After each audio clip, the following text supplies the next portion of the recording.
Hey there, Coastalman. Chris Thomasson joined by Islanders men's basketball coach Jim Shaw. First off, Coach, thanks for joining us again. Thank you, Chris. Appreciate you having me.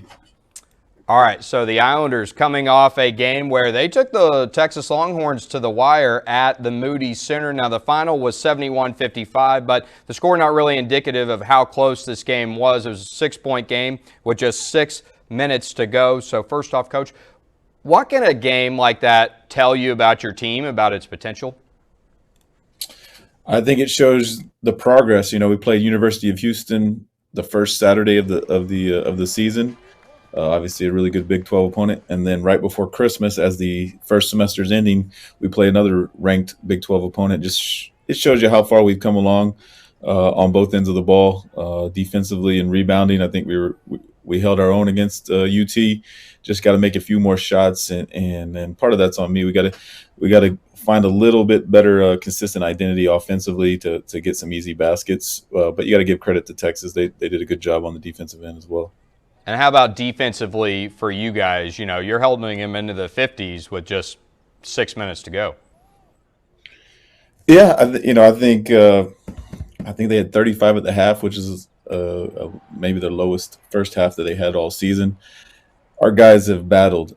We put an emphasis on getting stops and being a better defensive team. About midway through the semester, we were giving up. You know, we went to Northern Kentucky up in the Cincinnati area and gave up 80 points to LIU in Northern Kentucky, and just kind of said, hey, look, the one thing we can do no matter what is play defense. And so our guys have battled on the boards, and they played defense well. And yeah, we had a good showing there. Just got to put both ends of the court together and get better offensively. And I assume, just the ability to close out games, that's probably a big emphasis after that game, right? Yeah, you got to give Coach Terry credit at UT. He did a good job of he went. I think the last 4 minutes of the game, it was a 6-point game. I think we had 1-1 with 4 minutes to go. I missed the front of a 1-1, but then they went to a 1-2-2 zone, back to a matchup, and we were only able to get 2 free throws out of that the last 4 minutes. So you got to give them credit. A little bit of that's on me. We'd gone over it. We'd practice a few things versus that 1-2-2 matchup zone. We just didn't probably spend enough time on it because that was at the end of the game, the moment of truth. We just didn't get good shots at the basket. Is this a great time, for kind of a little bit of a lighter schedule? You got Shriner coming up Saturday, but then not even another game until the following Saturday. So is it nice, having some days off both for you and the guys?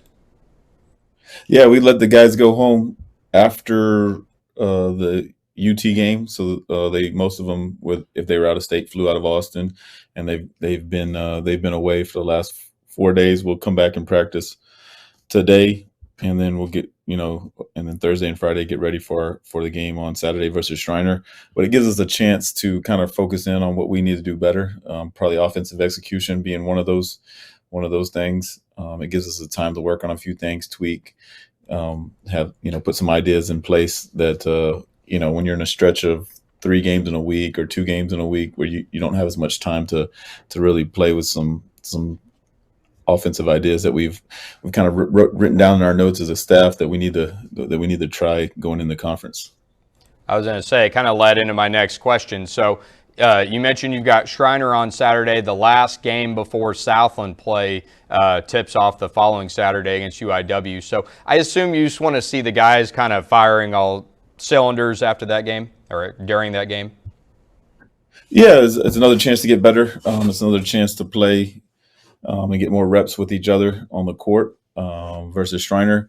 But yeah, just be locked in defensively, continue to rebound the ball at a high level, and just be, whether it be on all cylinders or make the right play offensively, turn down good shots for great shots, push the ball in transition, get the ball to the open man offensively, and let us get us some really good shots, give some confidence going into Southland Conference play. All right, so that game at the Dugan Wellness Center, I believe, right on Saturday? It's on Saturday, yes. It's a doubleheader with the women's game. Women play Concordia of Austin at 1 o'clock on Saturday, and then we'll play at 3:30 versus Shriner. All right, so we got New Year's weekend coming up. So Jim Shaw is going to be doing what at midnight on New Year's? Are you like one of those, go hard or go home guys, or are you like asleep at midnight? We usually call my parents at midnight. That's kind of a tradition. So definitely not a go hard, more of a relax, and then stay up to eat or to call my parents, wish them a happy New Year, and then for sure on New Year's Day you got to eat your black eyed peas for good luck. There you go. And we got the Longhorns football team too in the Sugar Bowl on New Year's night. So I know where my allegiances lie in that one, but we'll see how they can do. For sure. Good luck to the Horns. All right, Coach. Well, and good luck to you guys this weekend. Again, the final tune-up before Southland play tips off the following Saturday in January. Coach Jim Shaw, thanks for joining us. Thank you, Chris. All right, we'll see you next time on Hang Time.